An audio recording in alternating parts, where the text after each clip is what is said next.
is if you look at the example of South Africa, do you remember when apartheid was legal in South Africa with Nelson Mandela and Bishop Desmond Tutu? And what they came up with was truth and reconciliation hearings. And I think that's what we need here in the States, but we need real truth and reconciliation hearings like they had in South Africa, not the ones they have in Canada. They did it in Canada, and it hasn't been half as effective as South Africa. Right, you're right, because they compare, like when you compare what happened in South Africa and Canada, it was so much more, but it was really the truth. It wasn't just, in Canada, it felt more disrespectful than anything, because there was just kind of like a skimming the surface, just, hey, we're sorry, you know? Exactly. It wasn't, I mean, if you look at some of the video, if you ever get a chance and you can download on YouTube, the Truth and Reconciliation hearings. I've watched them. And they are so powerful when you watch them, to see both the Afrikaners and the Africans tell their stories, you know, and they cry and they scream sometimes, and they healing. pass out. And it's healing.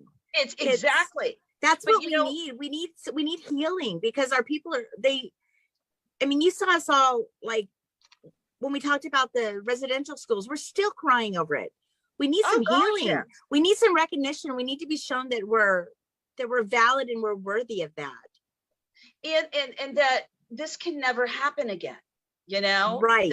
That we need to do better, that we can do better, and we need to do better, which is what I'm getting off topic here, but I got to put my 2 cents in.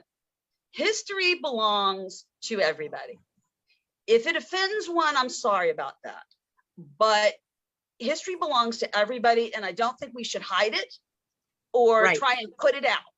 I think you just leave it out there in the open on the free place, the free market of ideas, and you have to address it though, and say this was wrong, and we can't do this again. But if you hide it, you forget it happened, like the Holocaust. I think the Holocaust Museum is brilliant. Yes, but how many people learned? Have any of you learned about the doctrine? You said you learned about it in college, in law school.